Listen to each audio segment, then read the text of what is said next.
Good morning students. आज का next topic गैसों की दरों में विलेयता। गैसों की दरों में विलेयता। तो गैसों की दरों में विलेयता का मतलब क्या है? भी गैस जो विलेय का काम करती है, गैसों की दरों में विलेयता। भी गैस है वो तो विलेय का काम कर रही है और जो द्रव है वो विलाय का काम कर रहा है। तो कहने का मतलब गैसों की दरों में विलेयता का मतलब क्या हुआ? भी जो गैसेज है वो किसका काम कर रही है? विलेय का। किसका काम कर रही है? विलेय का। और जो द्रव है वो किसका काम कर रहा है? विलायक का। इसको हम क्या बोलते हैं? इसे कहते हैं गैसों की दरों में विलेयता। ठीक है, हम जानते हैं कि भिन्न गैसों की विलेयता, गैसों की विलेयता, गैसों की विलेयता जल व अन्य विलायकों में, जल व अन्य विलायकों में, अन्य विलायकों में भिन्न भिन्न होती है। भी कहने का मतलब क्या है? भी जितनी भी गैसेज है सभी गैस की विलेयता जल व अन्य विलायकों में क्या होती है? भिन्न भिन्न होती है। भी कुछ गैसें तो जल या अन्य विलायक में अधिक विलेय होती है, कुछ गैसें जल या अन्य विलायक में कम विलेय होती है। इसका कारण क्या है?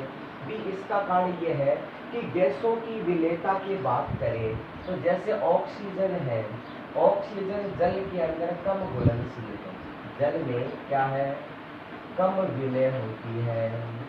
और जीवों के जीवित रहने के लिए भी क्या है? ऑक्सीजन की आवश्यकता होती है। भी गैसों की जल द्रव में विलेयता की बात करें तो हमने क्या कहा कि गैसों की विलेयता जल व अन्य विलायकों में क्या होती है? भिन्न भिन्न होती है। भी सभी गैसों की विलेयता समान नहीं होती है।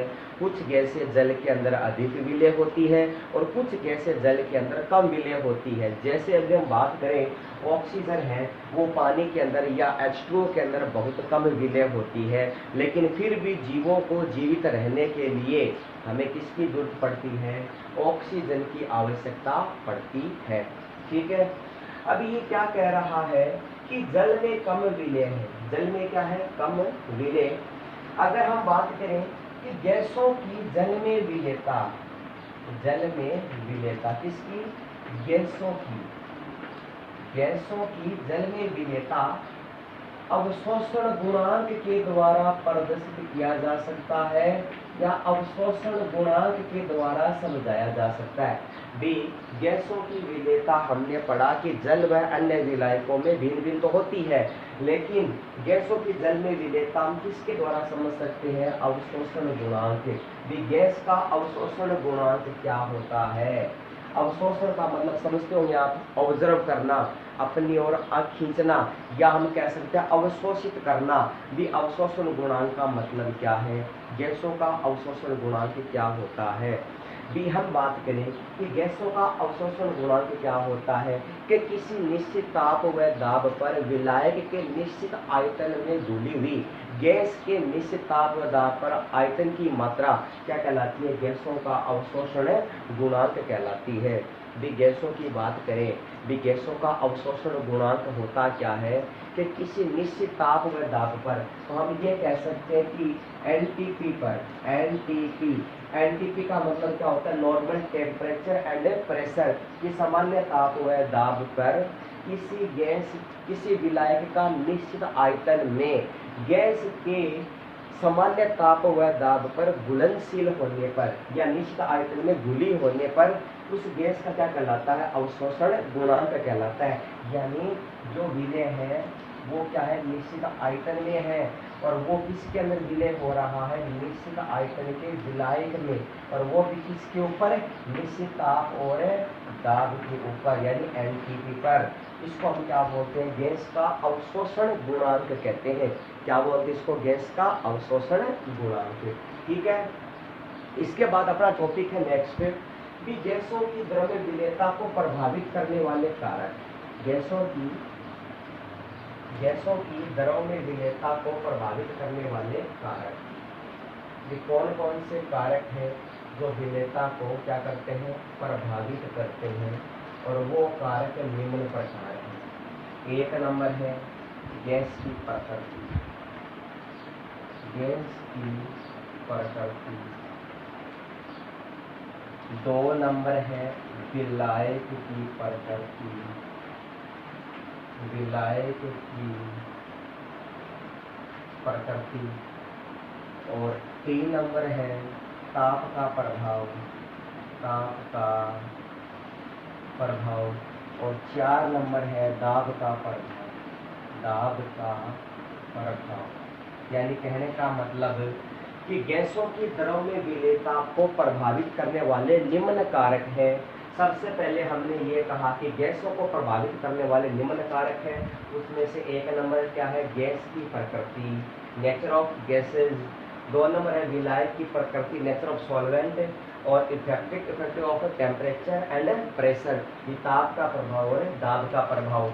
हम गैस की प्रकृति की बात करें तो हम जानते हैं कि गैसें क्या होती है, जो गैसें आयनिक हो जाती है, यानी जो गैसें आयनिक हो जाती है, या हम कह सकते हैं जल में क्रिया कर सकती है, क्रिया कर सकती है।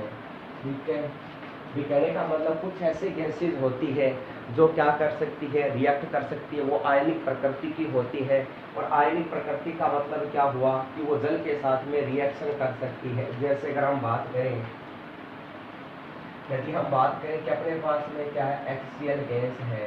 HCl गैस क्या है, H2O में जल के अंदर आयनिक होकर क्या बनाती है, अपने पास ये बनाती है। अगर हम बात करें NH3 है, HCl है, ठीक है, तो अपने पास में क्या बन जाएगा कि ये जल के अंदर क्या हो जाती है, आयनिक हो जाती है। नेक्स्ट यदि बात करें, अपने पास NH3 है और क्या है, OH है, ठीक है, ये H2O है। NH3 प्लस में क्या है, ये H2O है। हमने इसको मिलाया तो ये क्या बना लेती है, अमोनियम हाइड्रोक्साइड बना लेती है। क्या बनाती है, अमोनियम हाइड्रोक्साइड। नेक्स्ट यदि बात करें हम, यदि हम बात करें तो ये क्या कहना चाहते हैं कि ये जो NH3 है, अमोनिया, ये क्या बना देती है, अमोनियम हाइड्रोक्साइड। और ये पुनः आयनित होकर क्या कर लेता है, ये बनाता है NH4 प्लस, और प्लस में क्या आता है, OH नेगेटिव आयन। और ये जो HCl है, ये हम बात करें कि HCl प्लस में क्या है, H2O, तो आपको पता है यहाँ से क्या बन जाएगा, हाइड्रोनियम आयन H3O प्लस, और प्लस में क्या आ जाएगा, Cl माइनस। तो कहने का मतलब ये हुआ कि जो गैसें जल के अंदर आयनिक हो जाती है या आयनिक प्रकृति की होती है, ठीक है, तो कहने का मतलब ये हुआ कि इससे क्रिया करके ये हाइड्रोक्साइड आयन आदि वगैरह बना लेती है। ठीक है, अब ये क्या कह रहा है कि गैसों का अवशोषण गुणांक होता है। क्या होता है, गैसों का अवशोषण गुणांक। तो गैसों का अवशोषण गुणांक का घटता हुआ क्रम अपने पास निम्न प्रकार है। गैसों का घटता हुआ अवशोषण गुणांक का क्रम क्या होता है, देखिए,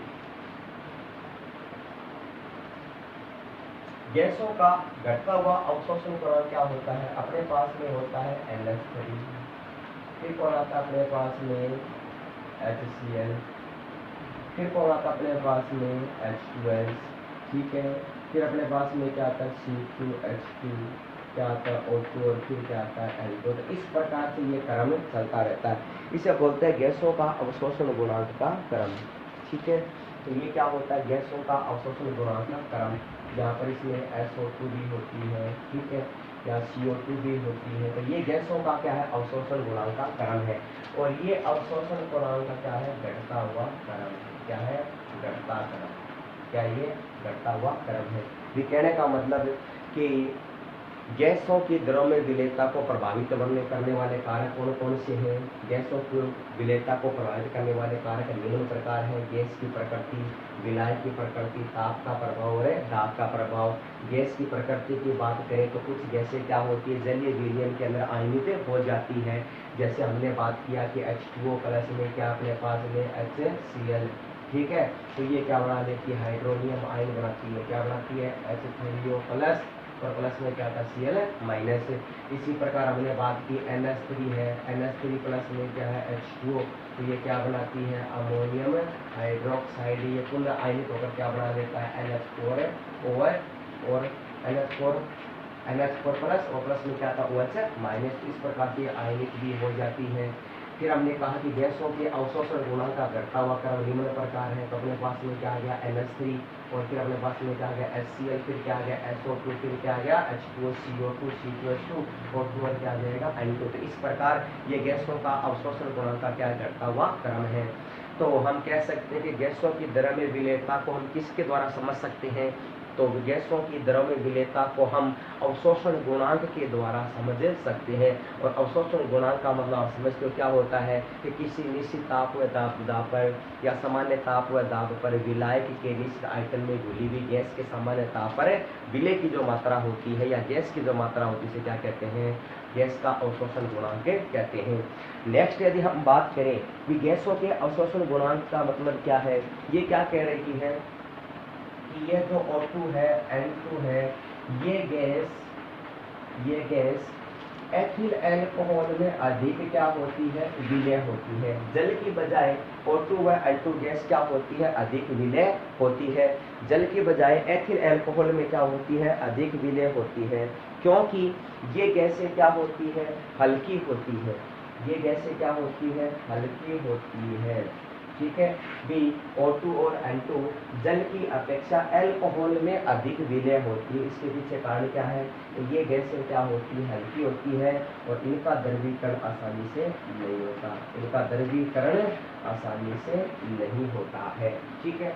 तो गैसों की अवशोषण क्रम का घटता हुआ क्रम ये हो गया। फिर ये क्या कह रहा है कि O2 N2 गैस है वो एथिल अल्कोहल में अधिक विलय होती है, जबकि, ठीक है, जबकि जल के अंदर कम विलय होती है। कम विलय होने का कारण क्या है कि ये गैसें क्या होती है, एक तो O2 और N2 क्या होती है, हल्की होती है। नेक्स्ट हम क्या कह सकते हैं कि इनका द्रवीकरण आसानी से नहीं होता। तो इस प्रकार गैसों की विलयता को प्रभावित करने वाला जो पहला कारक है वो क्या है, गैस की प्रकृति। अब पढ़ेंगे दूसरा कारक। दूसरा कारक क्या है, इसको प्रभावित करने वाले कारक में यदि हम आए तो हम बात कर सकते हैं विलायक की प्रकृति। देखिए 2 नंबर है विलायक की प्रकृति। विलायक की प्रकृति, देखिए विलायक की प्रकृति का मतलब क्या हुआ कि जो आपके पास में विलायक है, क्या है, विलायक, ठीक है, या हम कह सकते हैं उसको सॉल्वेंट।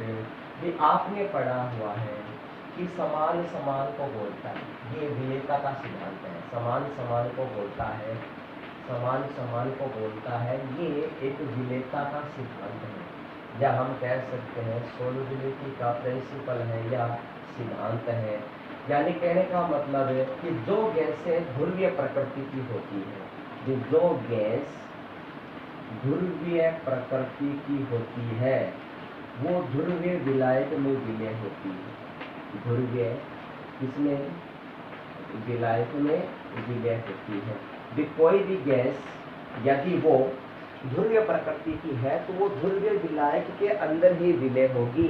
यानी कहने का मतलब कि विलय और विलायक की प्रकृति समान होनी चाहिए, तभी वो एक दूसरे के अंदर डिजोल्व होंगे। और इसे क्या कहते हैं कि समान समान को बोलता है। ये किसका प्रिंसिपल है, ये सोलबिलिटी का प्रिंसिपल है या विलेयता का सिद्धांत है कि समान को समान बोलता है। अर्थात गैस अगर ध्रुवीय प्रकृति की है तो विलायक भी कैसा होगा, ध्रुवीय प्रकृति को होगा। यदि हम बात करें कि आपके पास में HCl है, यदि HCl है तो H2O के अंदर ही विलय होगी। कारण क्या है कि जो HCl गैस है वो कौन सी प्रकृति की होती है, ये होती है ध्रुवीय प्रकृति की, और जो H2O है वो विलायक है तो वो भी कौन सी प्रकृति का है, ये है ध्रुवीय प्रकृति का, ठीक है। अब अध्रुवीय विलायक है, अब क्या है, अध्रुवीय विलायक है। वो अध्रुवीय विलय के अंदर ही क्या होगा, विलय होगा। ये कहने का मतलब ये पानी के अंदर डिजोल्व नहीं हो सकती। तो इस कारण तो इसकी गैसों की द्रव्य विलयता को प्रभावित करने वाला दूसरा कारक कौन हो गया, विलायक की प्रकृति।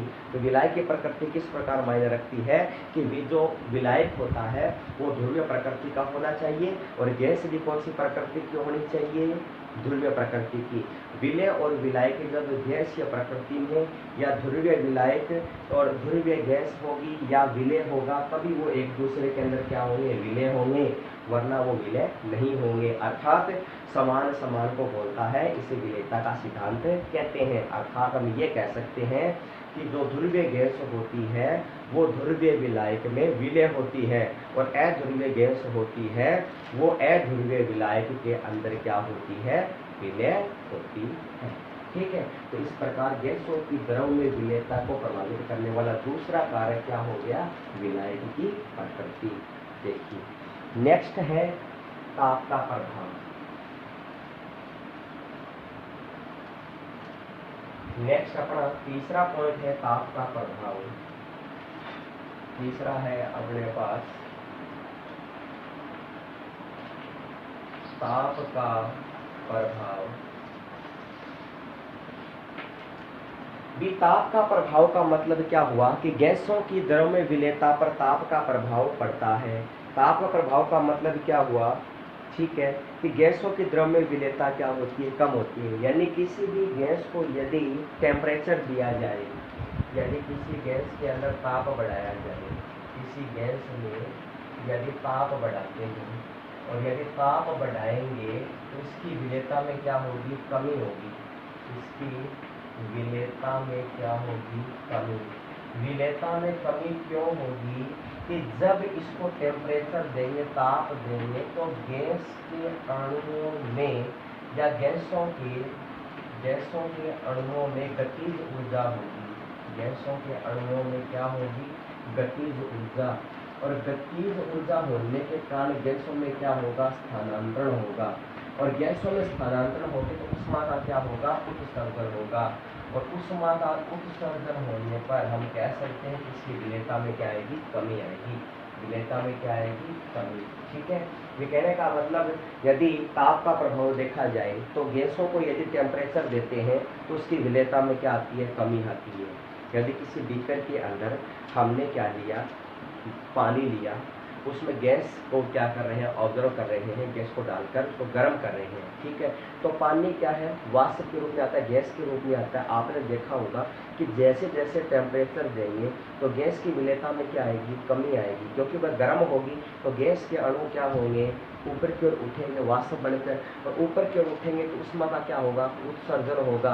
तो विलयता में क्या आएगी, श्योर है क्या आएगी, कमी आएगी। क्या आएगी, विलयता में कमी, क्योंकि गैस के अणुओं के जो गतिज ऊर्जा है, जो स्थानांतरण की ऊर्जा, उसमें क्या हो रही है, वृद्धि हो रही है। तो लास-सेतलीय सिद्धांत के अनुसार, कौन से सिद्धांत के अनुसार, लास-सेतलीय सिद्धांत के अनुसार, लास-सेतलीय सिद्धांत के अनुसार हम कह सकते हैं कि उसमें ऊष्माक्षेपी प्रक्रम होता है। क्या होता है, ऊष्माक्षेपी प्रक्रम।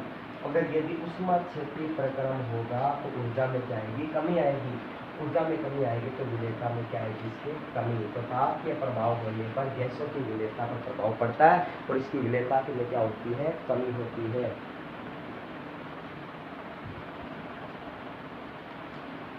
ठीक है, अगर इसी का अपोजिट देखा जाए, यदि इसका विपरीत देखा जाए, यदि इसका विपरीत देखा जाए तो हाइड्रोजन व हीलियम गैस, हाइड्रोजन व हीलियम गैस में ताप बढ़ाने पर, हाइड्रोजन व हीलियम गैस में ताप बढ़ाने पर, ताप बढ़ाने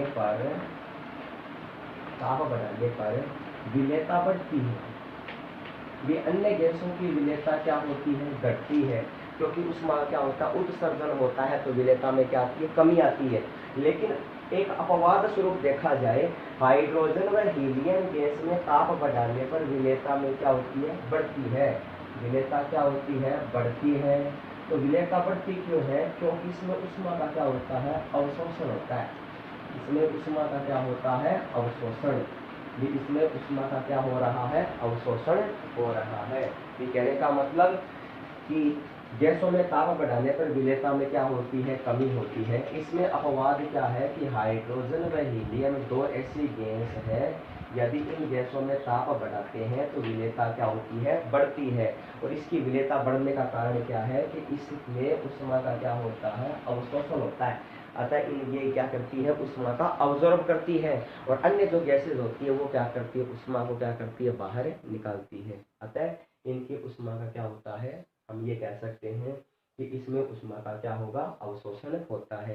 तो इस प्रकार गैसों की विलेयता या गैसों की द्रव्य विलेयता पर ताप का प्रभाव पड़ता है।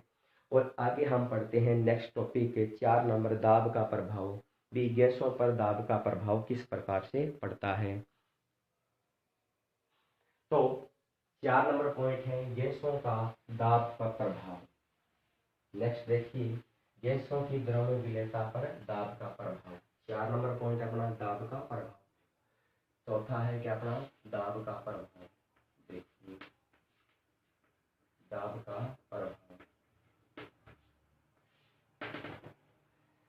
अगर हम दाब के प्रभाव की बात करें तो गैसों का दाब का प्रभाव अधिक महत्वपूर्ण है। प्रयोग के द्वारा हम समझने की विलेयता बढ़ती है। देखिए हमने ये कहा कि दाब का प्रभाव, कि गैसों की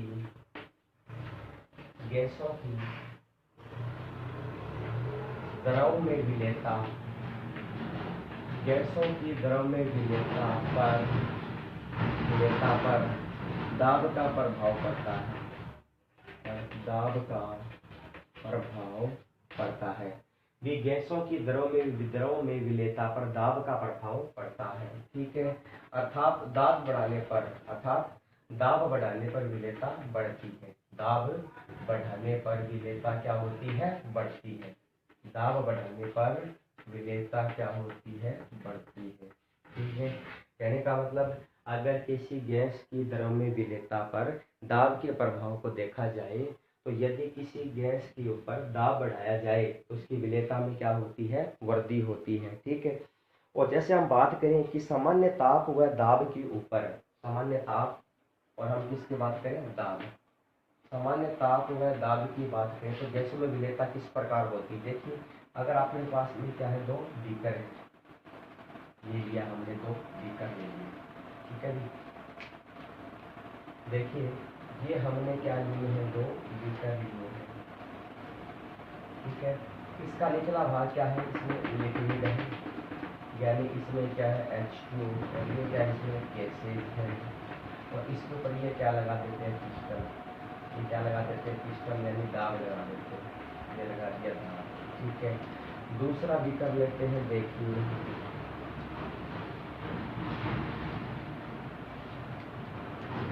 ये देखिए अपने पास में क्या है, पिस्टन है, ये गैसेज है, और ये क्या आ जाएगा, हीलियम, सॉल्यूशन आने में क्या आ जाएगा, सॉल्यूशन। देखिए भी जैसे जैसे दाब को बढ़ाएंगे, जैसे क्या करेंगे, दाब को बढ़ाएंगे, जैसे जैसे दाब को बढ़ाया जाएगा तो गैस में विलेयता क्या होती है, बढ़ती है। गैस की विलेयता क्या होगी, बढ़ेगी। ठीक है, क्योंकि गैस के द्रव में विलेयता होती है वो दाब को प्रभावित करती है। तो हम जैसे जैसे इसके ऊपर पिस्टन लगाएंगे, दाब लगाएंगे, तो गैस में क्या होगी, अणुओं में क्या आएगी, गैस द्रव क्या है, इसका ये इसको संपीड़ित कर रहा है। और जैसे इसके संपीड़ित करेगा तो इसके क्षेत्रफल में क्या होगी, कमी होगी। इसका मतलब इसको हम क्या करेंगे, इसको हम डिजोल्व कर रहे हैं। गैस को अधिक दाब देंगे तो इसके अंदर क्या होती है, वो अधिक विलेय होती है। ठीक है, इसका मतलब ये हुआ कि गैसों की द्रव में विलेयता पर दाब का बहुत अधिक प्रभाव पड़ता है। और इस प्रभाव को समझाने के लिए हेनरी ने एक नियम दिया, जिसे क्या बोलते हैं, हेनरी का नियम कहते हैं। क्या बोलते हैं, हेनरी का नियम। देखिए हेनरी का नियम क्या है, हेनरी का नियम है, देखिए हेनरी का नियम, देखिए हेनरी का नियम क्या है,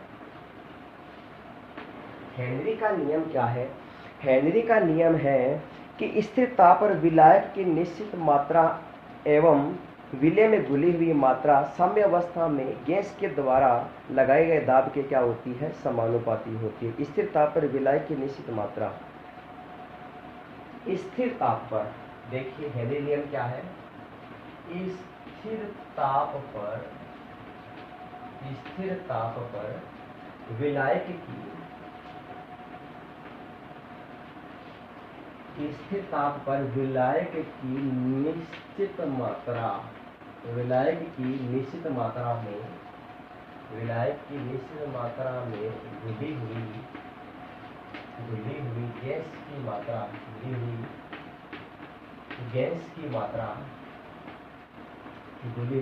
की मात्रा m साम्य अवस्था में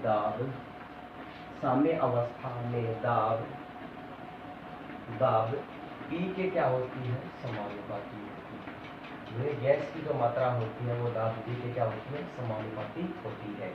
ठीक है, यानी कहने का मतलब गैस की मात्रा क्या हो जाएगी m, वो दाब P के क्या होती है, समानुपाती। हम ये कह सकते हैं m बराबर क्या आ जाएगा, KH और क्या आ जाएगा P। ठीक है, हम कह सकते हैं m क्या हो जाएगी, गैस की मात्रा, ये क्या हो जाएगी, गैस की मात्रा। ठीक है, और KH बराबर क्या आएगा, हेनरी कांस्टेंट, क्या आएगा, हेनरी स्थिरांक। ठीक है, और P बराबर क्या आएगा, गैस का दाब। ठीक है, तो हमने ये कहा कि m बराबर क्या होता है, KH और क्या होता है P। तो कांस्टेंट हम ये कह सकते हैं KH बराबर क्या आ जाएगा, m अपॉन में क्या आ जाएगा, P। ठीक है, तो हम कह सकते हैं हेनरी नियम क्या है कि स्थिर ताप पर विलायक की निश्चित मात्रा में घुली हुई गैस की मात्रा m। किसी स्थिर ताप पर विलायक की निश्चित मात्रा में घुली हुई गैस की मात्रा, घुली हुई गैस की मात्रा m साम्य अवस्था के दाब P के क्या होती है, समानुपाती। इसे क्या बोलते हैं, हेनरी का नियम, अर्थात m समानुपाती क्या आ जाएगा, P। m क्या होती है, गैस की मात्रा, और P क्या होता है, दाब। तो m इक्वल टू क्या आ जाएगा, KH P, अर्थात हम कह सकते हैं KH इक्वल टू क्या आ जाएगा, m अपॉन P। तो ये हो जाएगा गैस की द्रव्य विलेयता पर दाब का प्रभाव को समझाने के लिए हमने किसका नियम लिया, हेनरी का नियम। हेनरी नियम क्या है कि स्थिर ताप पर विलायक की निश्चित मात्रा में घुली हुई गैस की मात्रा m साम्य अवस्था में दाब P की क्या होती है, समानुपाती, अर्थात गैस की मात्रा m समानुपाती P, यानी दाब के, अर्थात हम कह सकते हैं इसको कांस्टेंट को हटाएंगे, यानी क्या रहे, समानुपाती स्थिरांक को हटाएंगे तो क्या लगा देंगे, कांस्टेंट KH, और m बराबर क्या है, KH P, या m बराबर अपने पास में, या KH बराबर क्या आ जाएगा, m अपॉन में P, और KH का मतलब क्या हो गया, हेनरी कांस्टेंट, m गैस की मात्रा, और P क्या हो जाएगा, इसका दाब। इसे बोलते हैं हेनरी नियम। नेक्स्ट यदि हम बात करें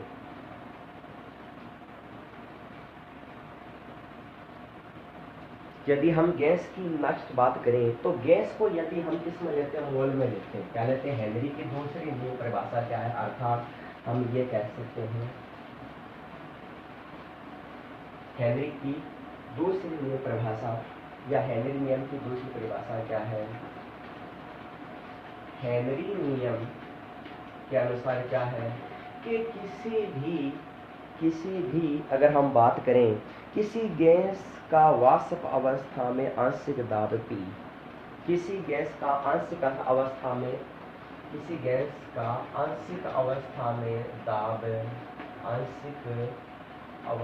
में दाब P, उस विलयन के गैस के मोल भी x के क्या होती है, समानुपाती। यानी किसी आंशिक दाब, किसी विलयन का आंशिक दाब क्या हो गया P, और गैस के मोल भी x के क्या होती है, समानुपाती। तो अर्थात हम ये कह सकते हैं कि P बराबर में क्या आ जाएगा, PH, और क्या आ जाएगा, x आ जाएगा। ठीक है, अर्थात हम ये कह सकते हैं कि KH बराबर में क्या आएगा, x अपॉन में क्या आएगा, P। या आप इसको ऐसे कह सकते हो कि गैस का आंशिक दाब मोल x के बराबर समानुपाती होता है। हम ये कह सकते हैं x समानुपाती क्या आ जाएगा, P। या हम ये कह सकते हैं x बराबर KH क्या आ जाएगा, P। या हम ये कह सकते हैं कि KH बराबर में क्या आएगा, x अपॉन में P। क्लियर। तो यहाँ पर x क्या हो जाएगा, गैस के मोल भी, x क्या हो जाएगा, गैस के, ये क्या हो जाएगा, मोल भी। ठीक है, और P बराबर क्या आ जाएगा, आंशिक दाब, क्या आ जाएगा, आंशिक दाब, और KH बराबर क्या आएगा, हेनरी नियतांक, क्या आ जाएगा, हेनरी नियतांक। ठीक है, तो हम क्या करें, देखें कि गैस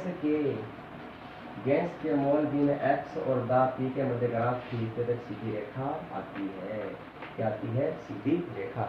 यदि गैस के मोल भिन्न और गैस के दाब के मध्य ग्राफ खींचा जाए तो क्या आती है, एक सीधी रेखा आती है। ठीक है, ठीक है। अब देखिए, गैसों के लिए हेनरी कांस्टेंट का मान जितना ज्यादा अधिक होगा, गैस का मान जितना क्या होगा, अधिक होगा, गैस की विलेयता क्या होगी, उतनी कम होगी। गैस की विलेयता उतनी ही क्या होगी, कम होगी।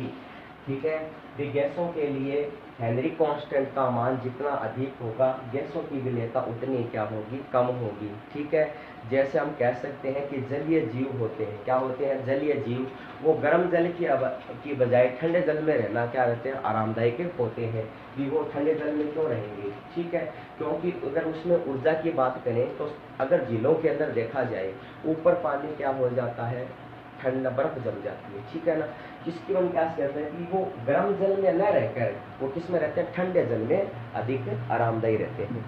नेक्स्ट अगर हम बात करें कि स्थिर ताप पर विलयन में गैस का आयतन, अगर हम बात करें, देखिएगा, अगर हम बात करें कि स्थिर आयतन में अगर हम बात करें कि स्थिर ताप पर T पर m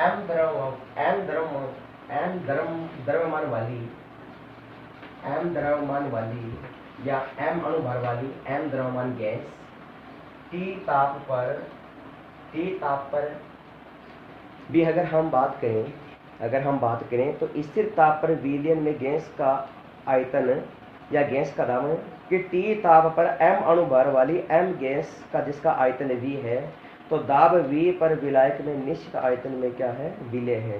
ठीक है, ये आयतन